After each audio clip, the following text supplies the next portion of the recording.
On Rye, Chapter 58. I made practice runs down to Skid Row to get ready for my future. I didn't like what I saw down there. Those men and women had no special daring or brilliance. They wanted what everybody else wanted. There were also some obvious mental cases down there who were allowed to walk the streets undisturbed. I had noticed that both in the very poor and very rich extremes of society, the men were often allowed to mingle freely.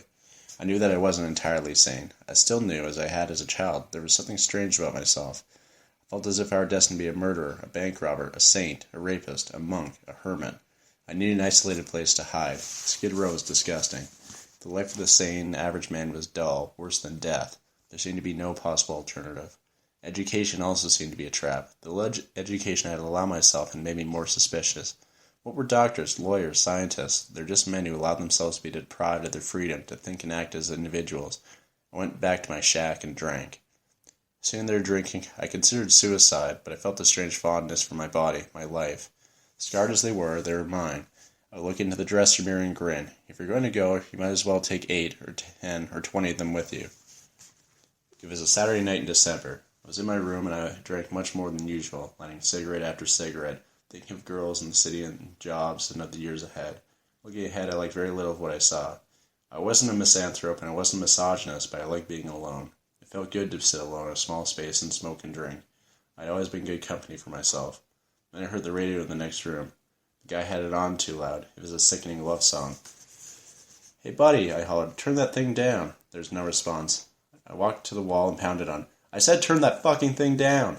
The wall remained the same. I walked outside to his door. I was in my shorts.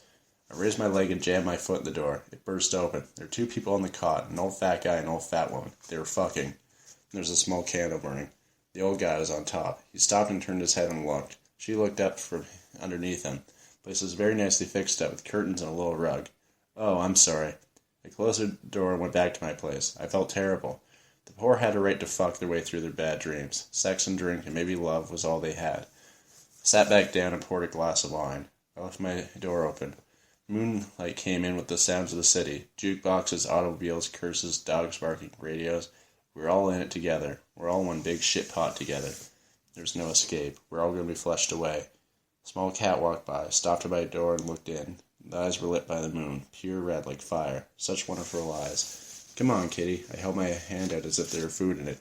"Kitty, kitty." The cat walked on by. I heard the radio in the next room shut off. I finished my wine and went outside.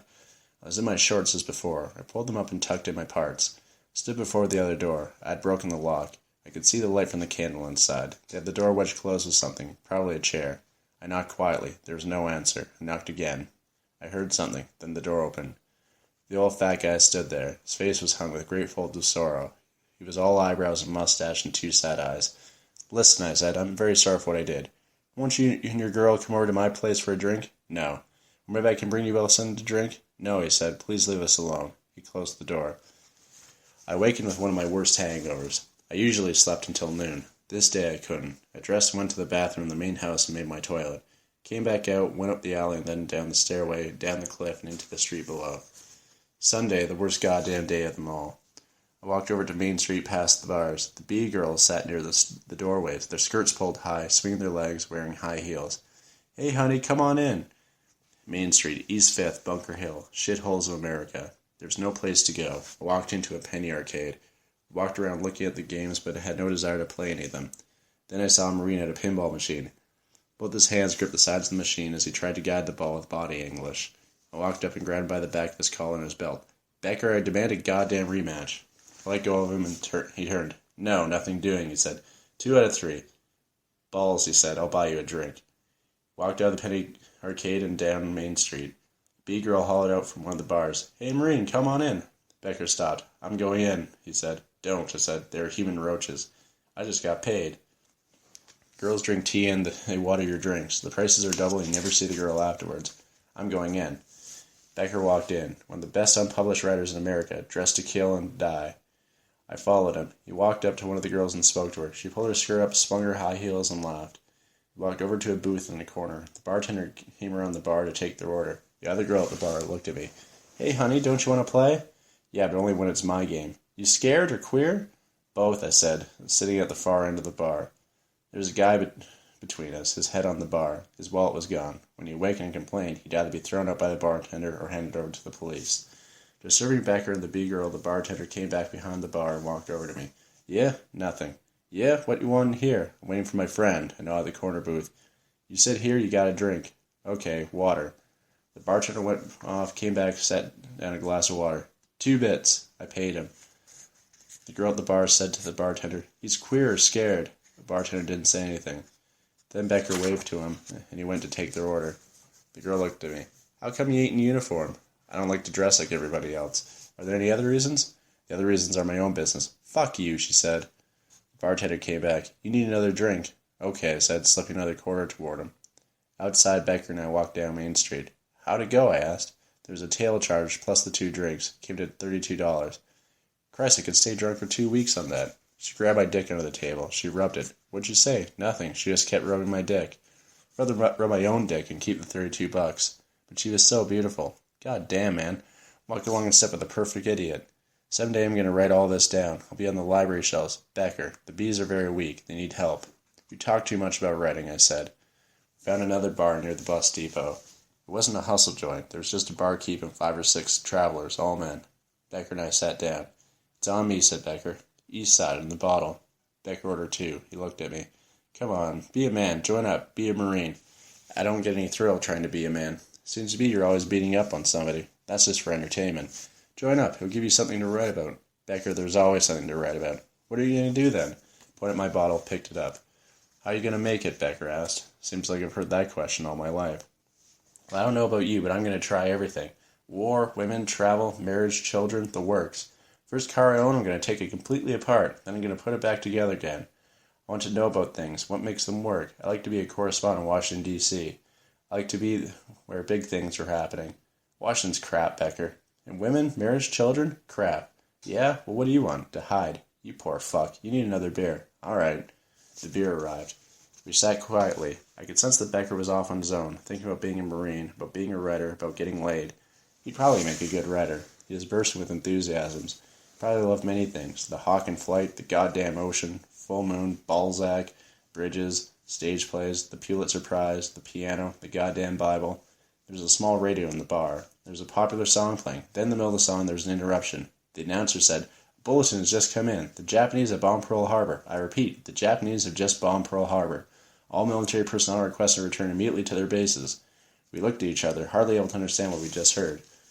"Well," said Becker quietly, "that's it." "Finish your beer," I told him. Becker took a hit. "Jesus, some stupid son of a bitch points a machine gun at me and pulls the trigger?" "That could well happen." "Hank." "What?" "Will you ride back to the base with me on the bus?" "I can't do that."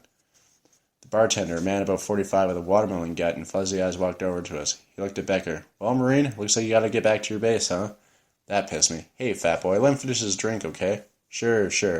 "Want a drink on the house, Marine? How about a shot of good whiskey?" "No," said Becker. "It's all right."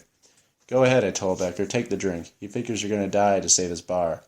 "All right," said Becker. "I'll take the drink." Barkeep looked at Becker. "You got a nasty friend." "Just give his drink," I said.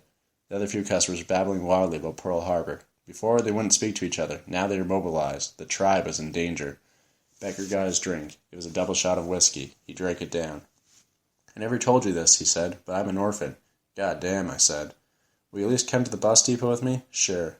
We got up and walked toward the door. The barkeep was rubbing his hands all over his apron. He had his apron all bunched up as excitedly rubbing his hands on it. "Good luck, Marine," he hollered. Becker walked out. I paused inside the door and looked back at the barkeep. "World War I, eh?" Yeah, he said happily. Caught up with Becker. We half ran to the bus depot together. Servicemen in uniform were already beginning to arrive. The whole place had an air of excitement. Sailor ran past. "I'm going to kill me a Jap," he screamed. Becker stood in the ticket line. One of the servicemen had his girlfriend with him. The girl was talking, crying, holding on to him, kissing him. Poor Becker only had me. I stood to one side, waiting. It was a long wait. The same sailor who had screamed earlier came up to me. "Hey, fella, aren't you going to help us? What do you stand there for? Why don't you go down and sign up?" There was whiskey on his breath. He had freckles and a very large nose. "You're going to miss your bus," I told him.